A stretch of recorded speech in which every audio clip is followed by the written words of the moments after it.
Hello everyone, welcome back for another video. We're known here at 45 Drives as doing a deep dive into plenty of open source storage technologies and everything around it, and doing deep dives and showing you in the videos. We're also known for is our newest division here at the company, 45HomeLabs, where we take our big, strong enterprise storage know-how, DNA, if you will, and built this wonderful HL15 and other products that we brought to you.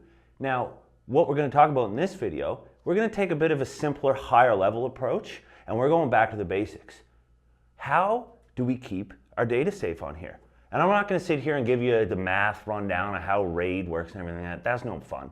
We're going to go back to the roots of 45 Drives, and we're going to yank some drives out of this system. We're going to build some different RAID volumes and show you your different fault tolerances and what that means to you. Because keeping your data safe, whether it's in your business or in your home lab, is the most important part.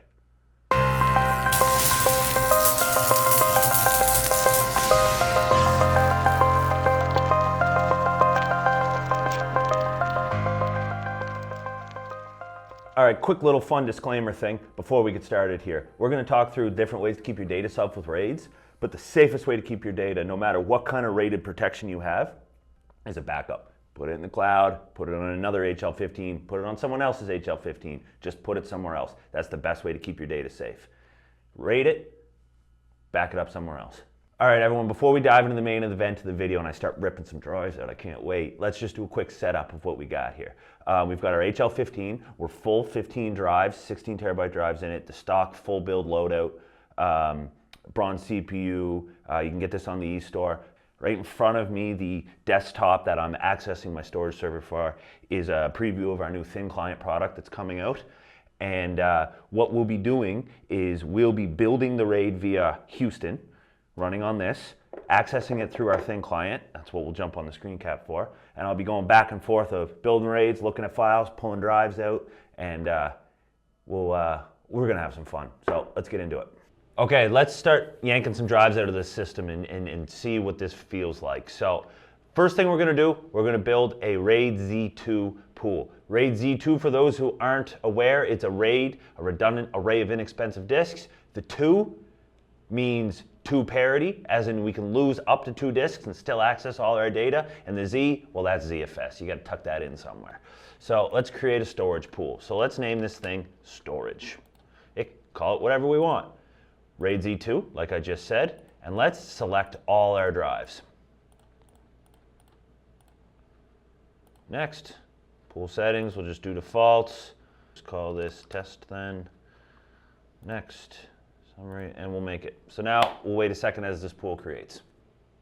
Okay, so our pool is built. Let's look at this thing. So we've got all 15 of our drives in one RAID Z group, and like I said, we can pull 2 of these and still access our data. Okay, so we built our RAID Z2. We have a network share from the HL15 to the home client here. Let's just view the video. VLC, the wonderful media player, everyone's favorite. Oh look, this is the sample videos, one of Mitch's old videos with the HL15. So here we go, look, I can scrub through it, everything's great. But of course it is. Pool's in healthy shape, and that's not what we're here to do. Let's pull a drive out of it. So 1.8. Pull the drive out of slot 1.8. So let's take a look at, before I look at the file, reload the pool status here. And it is going to tell us that it is degraded. Boom, degraded. And if I expand here, it says 1.8 has been removed. Perfect. Well, not perfect, but that's what I was trying to do. So perfect. So let's go back to our network share. Still able to get there. Let's open VLC, select. There we go. We can still read everything. Perfect. Okay, but that's not enough. Let's pull another one out. 1, 2. So when that loads back in, we're going to see that 2 drives are missing. 2 are out. So this is our 2 parity. So we're on our last leg here. I can still save this data. I can still read it. Beautiful. There we go. Okay, it's working as it wants. But here we go. Final drive being failed. Who's going out? Let's say 112. See you later. I won't even reload. I'll hit a reload, but we'll go to watch the video right away. So this will take this a quick second. If I open this up, I'll probably even be able to get the first bit of the video because it got cached, right? But as I scrub through things, see, boom, freezes. It's trying to ask for more pieces of the data. It's contacting the server. The server's going, yep, the network share is there, but the pool is now unavailable because we've crossed that last limit of 2 parity.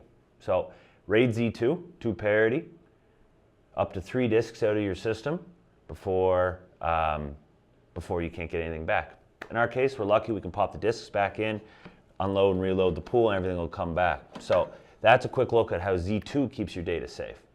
2 things to mention here. Why RAID Z2? I skipped 1, went right to 2. Can I do 1 parity? Yes, you can. But that changes the rules to 1 goes, and then after that second 1 goes, everything's gone.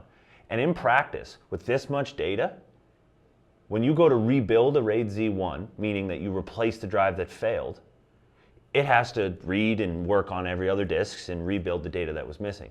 This is going to put a little extra load on your disk, and if one more should fail during that, well, it's gone.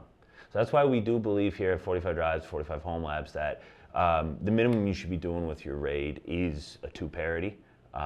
Trade off of a little more space, consume to parity, but it's worth it in the end, because remember, the most important part of all of this, it's not really the hardware, not really all this, it's the stuff on the disks. It's your data. That's the stuff most important to everyone, so you got to keep that safe. Second point I want to make here is I put all 15 of my drives into one RAID group, or in ZFS terms, they call them VDEVs, but we'll just call them RAID groups. Think about them groups that way. You can get some pretty complex topologies going with ZFS, and there's all kinds of stuff to keep your data safe, but for point of illustration, we're leaving it at this. If you want to learn more, check out some of our other ZFS videos, and we dive into different ways you can do stuff. So that's a Z2. Let's do this again with mirrors. Trust me, it's not redundant, pun intended. It's really, really cool how many drives I'm going to be able to pull out. Okay, let's make a mirrored pool. So, for those unaware, we described what the kind of RAID Z2 and parity meant, and what a mirror is. It's a little more straightforward. A mirror is one drive, and then the other drive after it is a complete mirror of that drive. So if I have 2 16 terabyte drives, if I've got those in a mirrored RAID, the effective space is 16 terabytes, but I could have one whole drive fail, and that's okay, we have a complete copy. With ZFS, you can have a series of mirrors all strung together. Like in this case, I'm going to use 14 because you do need to use an even number of drives, but I'm going to have 7 mirrors. So 7 times 16, whatever that ends up, we're going to see when we make the pool. So that's a mirrored drive. And in this case, we lose 50% of our effective space, meaning that multiply all your drives together, that's your raw space. The effective space will be 50% of that. But you're going to see how many drives I can pull out of this thing and still get all my data. So let's do it. So 1, 2, 3, 4, 5 and 6, 7 and 8, 9, 10. I have to count all the way now because I started. 11, 12, and 13, 14. Okay, so we're going to make this pool. Storage, leave the defaults. Call that test, next, and say make them. So we'll just wait as we create the pool here. Okay, so now our mirrored Z pool is here, and as we can see, we've got all our various 7 RAID groups, starting at 0 up to 6. And notice all the pair, 1, 1, 1, 2, blah, blah, blah. The point is, what I'm going to do here is I'm going to pull 1 disk out of each of this RAID group, and then we're going to go back and we're going to see that that file still plays. So let's do it. Okay, we'll start here. So 1 and 2 is a pair. Let's pull 2. 4 and 3. 5 and 6. I'll take 5. 7. 9. 11. 13. So 1, 2, 3, 4, 5, 6, 7 disks I have just failed in this array here. So let's see what happens. So I'll refresh before we even look at the video. Let's just see what our ZFS manager tells us about the state of the pool. There we go, degraded. Pool is degraded, and we have, like we just said, all those disks missing. But remember what we said, the pool is still degraded, not unavailable. So that means I should be able to go back to my files here. So again, we're connected via network file sharing. Open with other application. Let's see, VLC, can I still get all my data? Boom, there we go. Look, the video plays.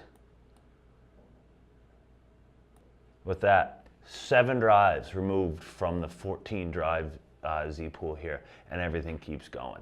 So, with that said, that brings us to the always the question with this. He goes, what is the right configuration for you? It comes down to balance of storage efficiency, how much of your storage devices you really want to use and maximize, versus how fault tolerant you want your pool to be. How important is your data to you? With a RAID Z2, we only lose 2 drives capacities worth of the whole array. So it's essentially about 80% efficient. If you use mirrors, well, it's 50% efficient, meaning you only get to use 50% of your storage. But I got 7 drives missing here.